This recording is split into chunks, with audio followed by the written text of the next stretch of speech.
Taylor, Officer Hendricks. I don't know the car was stolen. Okay, it's not stolen yet. Okay, but the owner was found deceased. That's where we're at. This is Taylor Elkins. Just 2 hours ago, Taylor's teacher, 72-year-old William Dubois, was discovered brutally beaten and deceased inside his home. Hey, are they homicide or serial beat to that? Really? What's interesting is that days later, Taylor would be found driving her now dead teacher's car. Do you know why that's Bill's car? Because he's dead. Well, I don't know. I don't pay attention to him. He ain't nothing to me. He's been beat to death, and you're driving the car, and I don't know that you ain't got something to do with it. But what seemed like a straightforward case would turn out to be a complicated mess of neighborhood drama, secret affairs, and deadly conflicts. I was in bed and I heard a big beat. That's something wrong. I called the police on the other side. I've said if anybody did anything, it would be them. Could be a burglary. Could be somebody that he wronged and they're coming back for vengeance. You're a rude, cold, heartless murderer. This is not going to go away. This is not going to quit. You're going to keep having your little nightmares that you have, and I hope you do. On July 11th, 2019, officers in Fort Smith, Arkansas, received a call from a neighbor requesting a welfare check at the home of 72-year-old William Dubois Jr. The neighbor had grown increasingly worried when he heard an unusual noise coming from William's home a few days earlier and had seen no sign of him since. Officers were quickly dispatched to investigate further. Hello. How are you, man? Good. Him? This is Denton Stringer, the neighbor who called 911 to request a welfare check. He would soon prove to be more involved in this case than just being a neighbor. He's not answering? He's not answering, but I was laying in my bed the other night. I heard something fall. Sound like Does he have a car? Yeah, a car, but Where's his car? his car's been gone for 2-3 days. Well, maybe he's gone. Okay. He even told us. Okay. He would told us, man. Okay. You know what position his bedroom is at? Back that way, I Okay. think. I'll come back and talk to you in just a second, okay? The officer believes William might just have left. That is, until she discovers a disturbing odor coming from inside the house. 1-9 station. Can we have an operator meet me on 3, please? Due to the unusual situation, Officer Hendricks calls for a backup officer, who arrived quickly and would be briefed on the discoveries. I have 1 piece of mail. He said 2 nights ago he heard a really loud boom. There's an odd smell when I open the door. No flies up here. When I rounded the corner, you only get it every now and then. Wait till you round the corner. That's when I really... Yeah, I'm getting it right here. I know that smell. That odor could have been coming from the trash can, but Officer Hendricks was convinced it was coming from inside the house. The officers needed to get in. However, a strange odor alone was not enough to obtain a search warrant. So, Officer Hendricks decided to ask around the neighborhood, and she would soon discover that Denton Stringer had done some suspicious things since William's disappearance. But before we get to that, situations like these can be especially traumatizing for the... Let's get back to the officers on the scene. Officer Hendricks didn't waste any time and decided to head to the store directly across from William's house to see if anyone had seen or heard anything. Yeah, it's hot, so. Okay, so the neighbor over there says that that man sometimes comes over and talks with y'all. He does, man. When's the last time you saw him or his car? That's what she just said. I'm not seen it in probably 2 days, but That's what he's saying. I'm not for sure when the last time that I know it's been 2 days that it has not Okay. been out there. Yeah, the next people next door, we've had some problems. I mean, not us necessarily, but they fight out there. But Bill's always been really great. Right. To watch our place. Okay. The guy, the neighbor, there's some.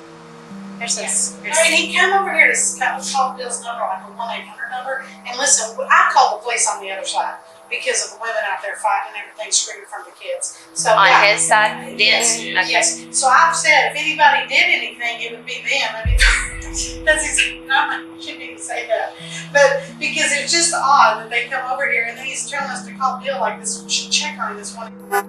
He doesn't have a phone. Yeah, that's what he said. He said his daughter stole his phone. 2700. Hey, he was a teacher at my junior high. So these people over here are saying that the guy next door is like always has some type of drama going on. Him and whoever are always fighting. Not him and Bill, but him and someone else. I mean, worst case scenario is somebody's, done something bad and took his car. What the shop owner just revealed is very significant. Firstly, William, who is known around the neighborhood by Bill, hasn't been seen for the past 2 to 3 days, which is highly unusual according to the shop owner. Secondly, William's neighbor, Denton Stringer, is known to have frequent drama at his house involving various women. Recently, Denton had asked the shop owner to call William to check on him, explaining that his daughter had stolen his phone. If true, this daughter might be the same woman Denton argues with often, and if she took his phone, there is a possibility she could also be linked to William's car missing. Finally, the shop owner claims that if something bad happened to William, it would be them, suggesting that Denton and the daughter were likely involved. All of this casts suspicion on both Denton and his daughter. Officers hope that whatever they find inside William's house might reveal just how involved they were in his disappearance. With all of this in her head, Officer Hendricks returns to William's house, where officers had managed to contact the landlord for an additional key. Nothing could have prepared them for the horrifying scene they would discover inside.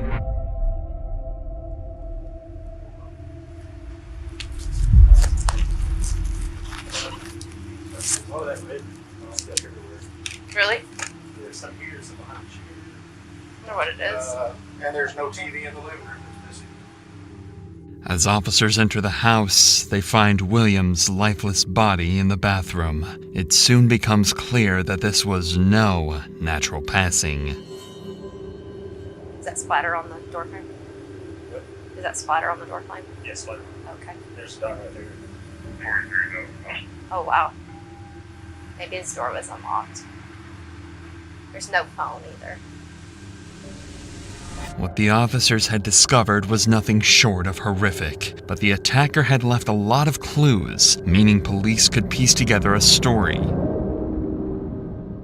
For starters, the body had a strong, rotten smell, indicating that William had likely been dead for over 24 hours. Throughout the house, shelves and drawers had been left open, with numerous valuables missing. This initially led investigators to believe it was a robbery. However, this is where they discovered something very curious. The front door had been locked from the outside, and there were no signs of forced entry. Officers realized that a scenario like this couldn't be possible unless William's attacker somehow had a key to his house. In other words, whoever did this to William must have a closer connection to him than a random burglar.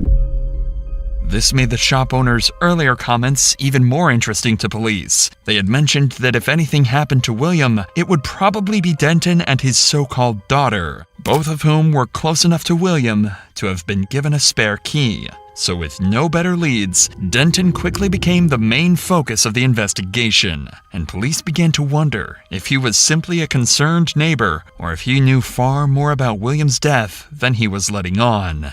I didn't even notice his TV's missing too. TV's missing. No wallet, no phone. No forced entry. I think we need to talk to this guy. He just got here. Oh, I told Jeff. Told Jeff what these people. Yeah, I talked with them over there. They said he comes over a lot and talks with them. And they said if anything ever happened to him, it would be because of somebody over in his apartment. You notice there's some red fuzz all over the place. I'm not sure what that is. He's laying on the blanket that the fuzz I think came from. But there's fuzz in like the kitchen. There's fuzz on this couch right here. Thanks. All the doors in his bedroom are open. Keys, wallet, phone, stuff that normally would be laying out. Yeah, So, he's got a Random was real. What kind of car? He just told me it was red. it's a red Ford Focus. We have the tag and everything. And Courtney just sent out a bolo, did not release any information. Just said, just stop this vehicle and notify our department. To find answers, the cops needed to locate that red Ford Focus, which was now on the radar of the entire Fort Smith Police Department. Whoever had possession of William's vehicle could undoubtedly help solve this case, but the officers had no idea where to start looking. until William's son arrived at the scene, providing them with a major breakthrough. That's his son. That's his son. 10-4. There's Every little, unit out here, please. Black box in the tracker, yeah. Did you say where it went, where the car's at? Mom does that with her cars. He says there is a track, but it's not at his mom's house. Mom does it with her cars too. But the car's not at the mom's house. No. According to the Sun, William had a GPS tracking device installed in his car, and the car is actually owned by William's wife, Susan, who has access to a mobile app that could track his location. The cops now know this tracking device is their only key to crack the case wide open and catch the killer. So with this in mind, officers would quickly redirect their attention to Susan's home. But unfortunately, they'd also have the difficult task of informing Susan that her husband passed away. I need your mom now. Go, Cage. I can't. You gotta sit here and talk to the officers. Cubby. Yeah, wait. Hi, Miss Susan. I'm Officer Hendricks. I'm sorry meeting you under these circumstances. I know you. You know me? I've seen you at Northside Games. I have been there. Now, you want to sit down for a minute? No, I'm fine. Okay. All right. It might be better on your legs. Yeah. Just have a seat. experiencing that. In every death investigation, we do a complete investigation from top to bottom because we don't want to leave any stone unturned. Does that make sense? Yeah, I'm a retired nurse, so. Okay. Well, and we're not saying this is a homicide at this point, okay? No, he had a heart condition Right. and strokes. And he could have fell and hit his head, but there's some blood there that we're concerned about. Does that make sense? He probably fell. Okay. He And was now, acting so strange Saturday. Here's our biggest issue. He was acting strange Saturday? Okay. Here's our biggest we have right now is that the car is missing. Oh, no. Yes. Yep. Where's your tracker? Do you have a tracker on that car? Yes. Yeah. Okay. Her phone, right here. No, that's Teresa's. Okay. Mine's in the kitchen. Okay. Or in the bathroom. Somebody run get her phone. If you can try to get me a location on that car, that's going to help us. It's gonna be tremendous. And it could be the fact that you left it somewhere and got it right home with somebody. It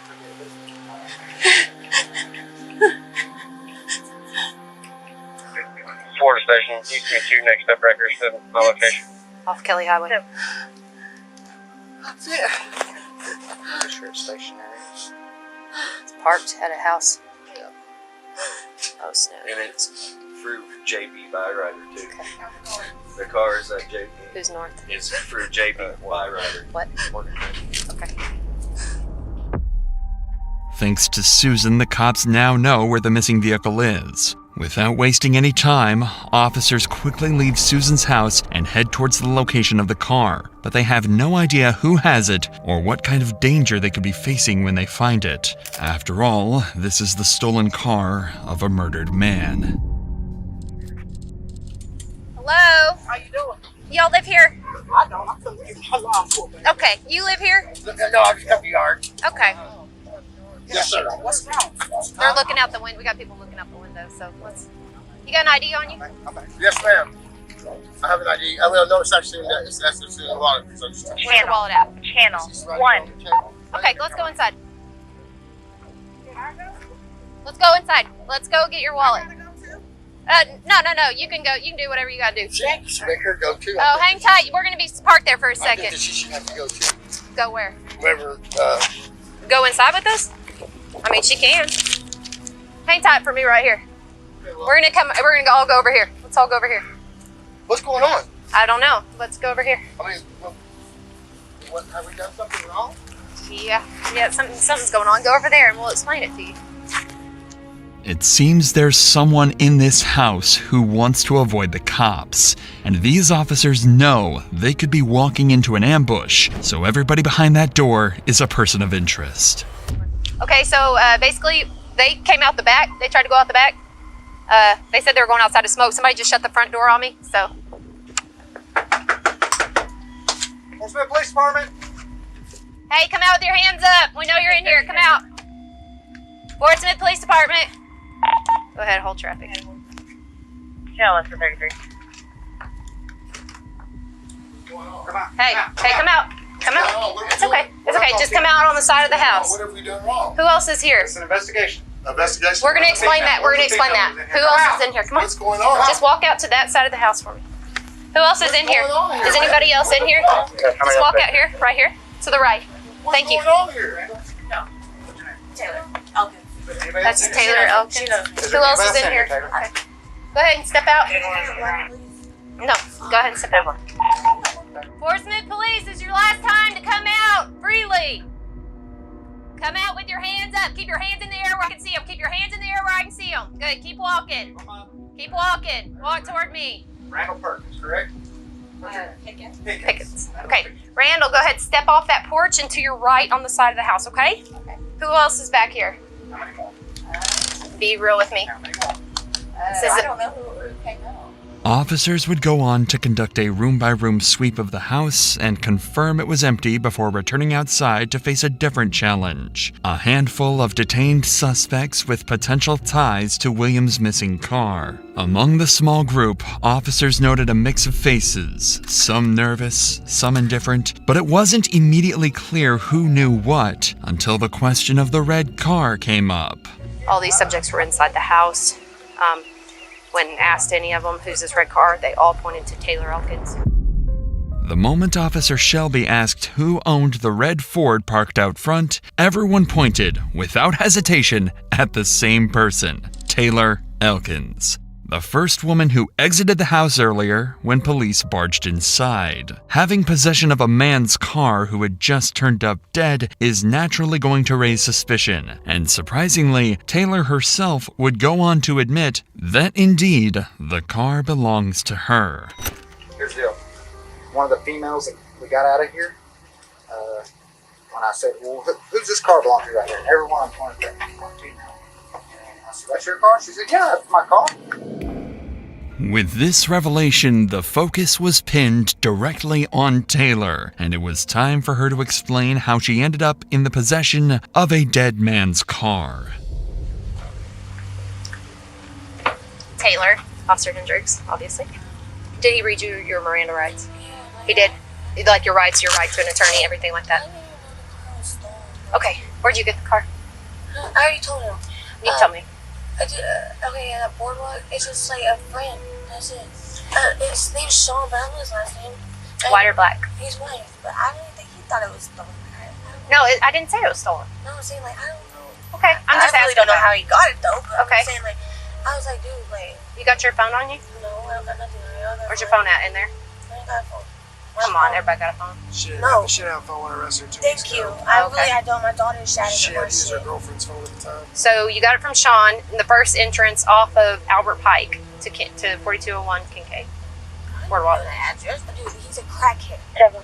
That's why I Okay. You give him any money for it or anything? no, like he likes me like that. We're just friends. What's his name on Facebook? Sean, I don't know. I don't have a phone. I don't get on my Facebook no more. All right. Despite Taylor's vague recollection of how she came in possession of William's car, officers managed to get a name from her. Sean, who is a friend of Taylor that she borrowed the car from, or at least that's what she claims. If her story is not a complete fabrication, then whoever Sean is could be the key to solving this case. However, it's at this time that officers realized they didn't know nearly enough about Taylor, her background, her relationships, and whether she might be tied to Denton Stringer, the neighbor who was already under suspicion. So over the next few minutes, we will follow these officers in real time as they connect the dots and discover critical information in one of the best detective works we have ever covered. Hey, I arrested her. I got lucky. 2 weeks ago? Pickens. Or Elkins. Do you know Sean? Is he a white guy? Yeah. I think that's a baby daddy to her or something like that. Is her baby daddy? She's got 2 kids. Okay. Yes. Hey, Checo. Come here. That's Taylor's grandparents' house. That's what I said, because the address looked familiar, and then when I heard she was coming out here, it's like, I know this chick. Hey, are they homicide or? Oh, so you beat to death. Really? Where's she at? Taylor, she's in the back of Shelby's car. Hey, you know that's her grandparents' house, right? the South Greenwood address is her grandparents' house. Hers. 1802? Yeah, I swear to you. She's bonded out to that address out of Crawford County. She's got like 10 felonies pending. I swear to you. Is it? The officer just made a crucial connection. Taylor's last known address, given to police during her previous arrest, was her grandparents' house, and the same duplex that William lived in. Shut up. Did you tell Shelby? I said, I think that's, yeah. 1800 South Greenwood. Hey, Sarge. Give me just a... Her address is the neighbor's address. Huh? Her address is the neighbor's. 1800 South Greenwood is her uncle or her grandpa or her dad. That's what I'm telling you. That's her grandpa's house, and she's bonded out there. She's got like 10 pending 1800 felonies South in Crawford. Greenwood is all in ISIS about it. I think this is... She's bonded out there because I arrested her 2 weeks ago, and then like the week after. Her address is. It's the 1800 South Greenwood. She One to the right got or the one domestic to the left? assault. The guy that called it in. Wow. That's his is 1800 because our guy's is 1802. The officers figured it out. The two prime suspects were related. Taylor was Denton's granddaughter, and likely the daughter the woman in the shop had found suspicious earlier. But what these officers are about to discover next would put the spotlight solely on Taylor. Ballman has her on camera leaving on the 8th in the car. Leaving the address. 8th, yeah. So 3 days? Yeah, about 3 days, yeah. You know, Is it Monday night? She lost Yeah, her the kid last week. decomp path. Yeah, it's about 2 days, 3 days. With this final piece of evidence, it is safe to conclude that Taylor Elkins has a major role in William's death, and detectives needed to get to the bottom of her involvement. The other detained individuals were briefly questioned, but no one had direct ties to William or knew anything about the stolen vehicle, so with no solid evidence against them, they were released. With the on-scene investigation at its end, the next move was obvious, taking Taylor in for a formal interrogation. A few hours later, Taylor is placed inside an interrogation room and left by herself for the next 10 minutes, giving her enough time to come up with a plausible alibi to go with. What Taylor doesn't realize is that when the detective walks in, he has information that will completely disprove every excuse she has. Hello, how are you? Okay. Could have been better? All right, Taylor, so you know why you're down here, right? Yeah. Well, why are you down here? Supposedly the car was stolen. I don't know. I had it in my. Well, I didn't have it in my custody. Well, I don't know how to say it. It wasn't in my property. I wasn't in the car or nothing like that. But it was stolen, and everybody pointed their fingers at me. And I mean, I admitted to driving it. So yeah. Okay. And where did you get it from? This dude named Sean. Sean who? I don't know his last name. I don't know his last name. I say hey to him basically. He's just a friend. Like he does drugs, you know. So I mean, I don't know everybody's last name. You been arrested lately? Yeah. When's the last time you were arrested? Last week. Last That's week? when I got my kids taken. Okay. It was Miller and this other guy. And when you bonded out? I got finished one. Okay, what address do you use when you bond out? It's Windsor. You sure? Where's my grandpa's? Who's your grandpa? Denton. Denton. Stringer. See, that's why I'm bonded out too. Oh, okay. Yeah, I'm Did bonded. he bond you out? No. Oh, okay. No. Where's his address? He can afford it. 1800. 1800 what? Greenwood Avenue. Okay, when's the last time prior to that you were over there? 2 days ago. And what were you doing over there then? My grandpa. I haven't bonded out. I just chill over there. Just chill over there? Yeah. In just a few minutes, this detective was able to make Taylor confirm most of the evidence connecting her to the crime. In her own words, Taylor admitted that Denton Stringer is indeed her grandfather, she had William's car for a few days, and most importantly, she was at Denton's house the same period when William was killed. But this detective was just getting started, and he's about to make Taylor dig her own grave. So what about the guy that lives right next door to her? You know him? Yes. Who's that? His name's Bill. Bill what? I don't know. Oh. I don't know people's last names. Oh. Yeah. Honest with me. I am. I'm actually being honest with you. Taylor is trapped. She just implicated herself further by admitting that she knows William and, to her surprise, was driving his very car. After this brilliant line of questioning, the detective tells Taylor to sit tight and leaves the room. During this time, he would make a phone call to Taylor's grandfather, Denton Stringer, and Denton would tell him that Taylor was at his house a few days ago along with 2 white males. With this information at hand, the detective comes back to the interrogation room with one goal: make Taylor confess to whatever she did inside William's home. You take a nap? Tired. Oh, you and me both, girl. I'm old. I need my beauty sleep, can't you tell? I'm legit tired. So let me ask you something. Do you have a phone? Oh. You don't have a phone? How come? My daughter shattered it. She did what? She shattered it. Oh, how long have you been without a phone? Huh? How long have you been without a phone? Like total 2.5 weeks. Okay. Taylor, you went to your dad's today. Were you there earlier this week, like Monday or Tuesday? Let me rephrase that. You were there earlier this week, and you had 2 white males with you. Who was those 2 white guys that were with you? Because I've already talked to your grandpa. Okay, and right there beside your grandpa's at school. Yeah. That school's got video, and it shows you showing up with 2 white males. So I'm just kind of curious. Who are those 2 white males on?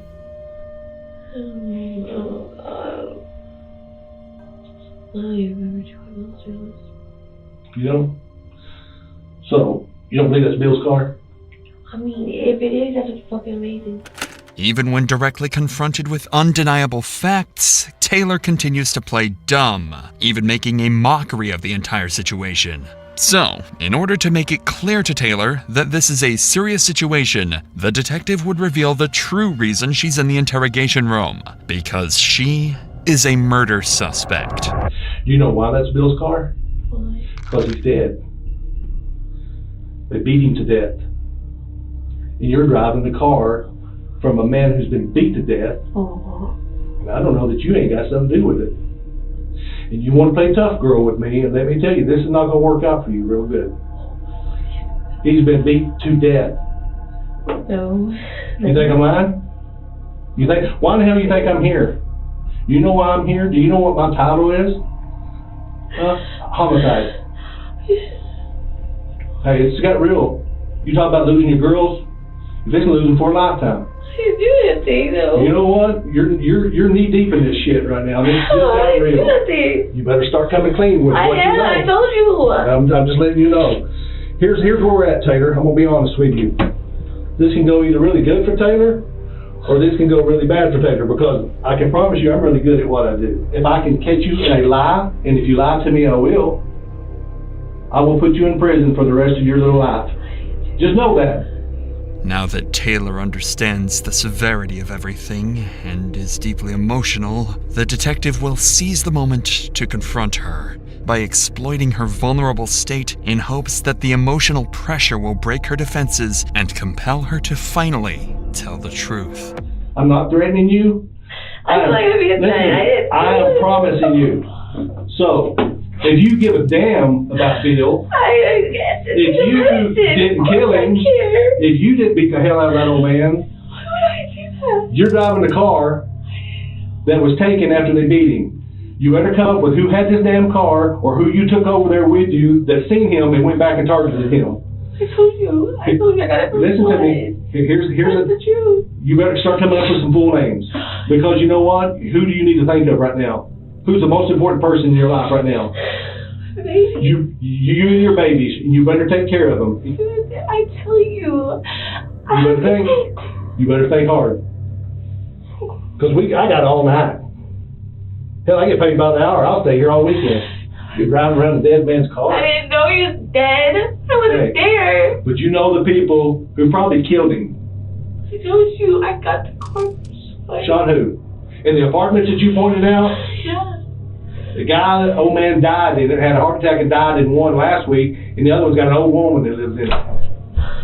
That's not. No. I'm giving you an opportunity right now. Okay, I'm telling you. Okay, tell me. I told you. I'm telling you. Like, bro.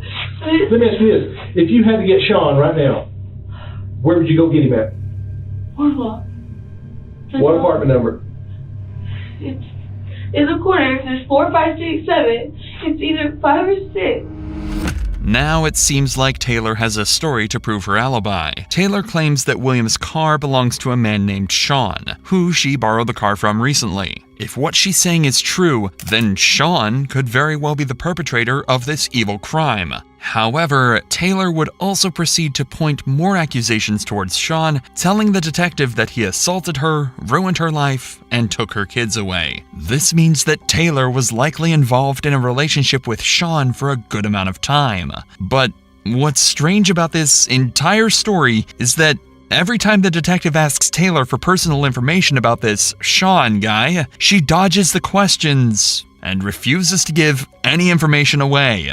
So, with Taylor seemingly uncooperative, the detective would end this interview to get to the bottom of her claims and figure out who Sean really is. And what they discovered would put Taylor in an even worse situation. You been thinking about anything? Oh, it's so close to you. I get tired. It like hurts or whatever. Had a little issue. So this is the guy you said you got a car from? Mm-hmm. Are you sure? Well, I told you he's in jail. I told you he's been in jail since June the 6th. You think I'm making this up? No. So if he's in jail, how did he give you the car? It was him. I had to be sure. You better rethink this, Taylor. That's looking like you killed him. No, yeah, I know it wasn't me. You think it's funny? No, I said it wasn't me. Well, you better figure it out then, because you just lied. Well, I didn't. Sean giving her the car was a completely fabricated story, and the detective just proved it. So, with this major lie exposed, Taylor is taken away to sleep in jail while detectives work on finding more incriminating evidence against her. The next day, Taylor is brought back into the interrogation room in an orange jumpsuit. This time, the detective has prepared undeniable evidence to thoroughly debunk her entire alibi and make her confess. Yeah.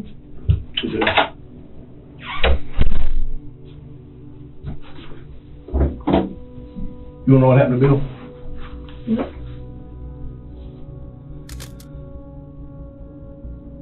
I didn't know to see a picture of it. You believe he's dead now? Yeah. Do you still think this is all a joke? No. You sleep last night, didn't you? You won't sleep. That's what haunts you. There's only one way you're ever going to get any relief,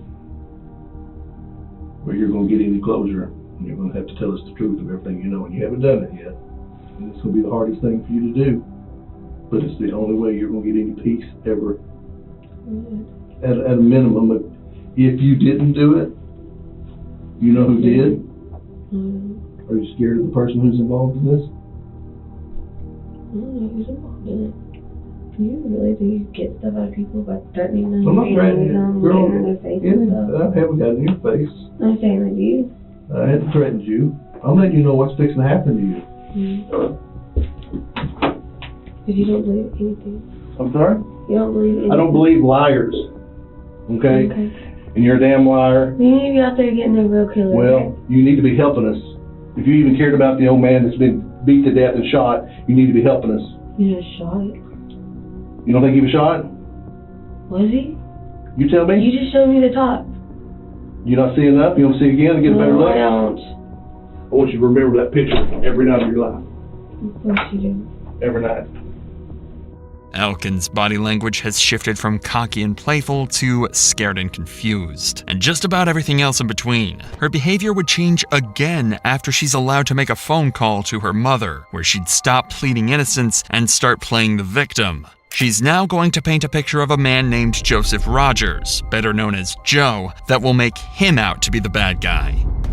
So we let you talk to your mom. So now what I would like to ask you for you to tell us the truth.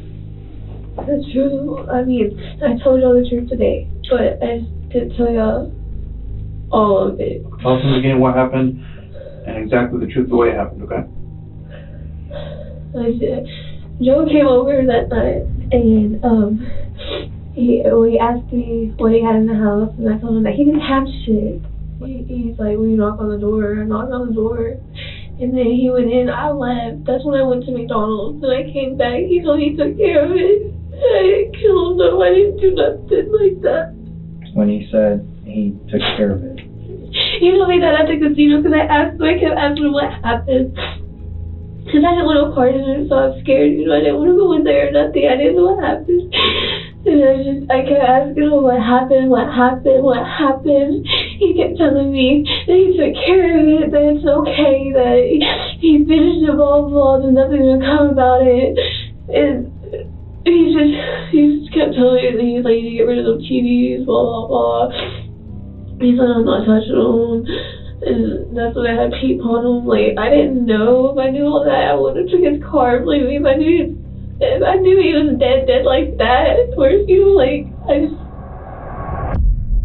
Elkins has implicated Joe by claiming he'd taken care of William while he was robbing him of his belongings. She also claims he's behind the whole thing and she was too terrified to stop him. If this wasn't the third story she'd came up with, the detectives may have believed her. But what Elkins doesn't realize is that the detectives have potential evidence that will place her at the scene of the crime and prove she's been lying all along.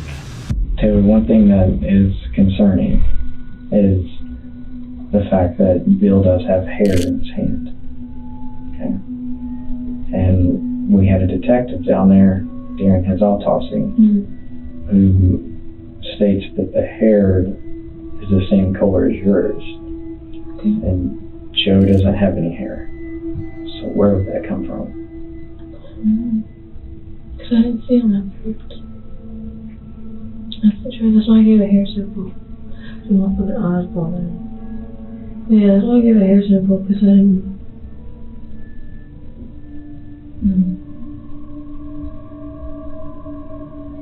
Did you ever see Bill after McDonald's? If that lock of hair they found on William's body belongs to Elkins, then her stories will mean nothing, as the physical evidence will do the talking for her. But right now, that's not the only thing she has to worry about, as detectives have even more evidence that proves her whole story has been a lie from the very beginning, and it's all thanks to the GPS tracker William's wife installed in his car. That GPS tracker would also help detectives to map everywhere she had been from the very moment she stepped in the car, and then use the CCTV to determine who was inside the vehicle. I know you don't have me, I'm sorry. I've got a job to do, I hope you understand that. Let me show you that picture. Who's that? Where's that at? Well, there he is in the car with you. In Bill's car. That's Joe. Is Joe the one who killed him? Joe was with you when you left the house. And when y'all went to the casino. Did Joe kill him? Here's your opportunity. We got the evidence. There's a tracker on the car. We take it straight from when you left there. You go to Kavanaugh. You go to the casino. So you need to get this gets real for you real quick. So you need to think about this. Because we're fixing to take this to the prosecutor to get a warrant for you for murder. So you better start thinking if you want to take the rap or you want to be honest, because we're running out of time. No, you ain't. Okay. I just showed you. I've not hit nothing. I didn't say you watched. I didn't say you watched, but I said you know. But here's the thing. Okay, so people are supposed to come up and tell me, right? Now that you're protecting him, you'll be charged as an accomplice. How am I protecting him? You know what happened. So people just come up and tell me all the time now that people murder somebody. No. This is your last chance of your life. I'll be back with that murder warrant. Okay, come back with it.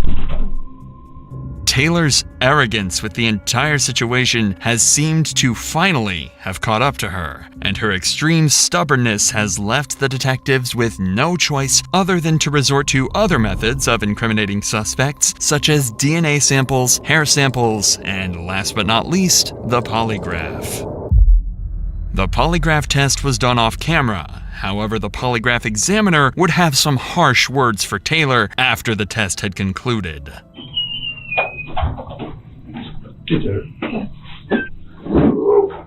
Oh, test results are not good. Showing that you were showing deception. Deception means that you're trying to deceive. You're not being truthful. I am. I brought this in here to show you.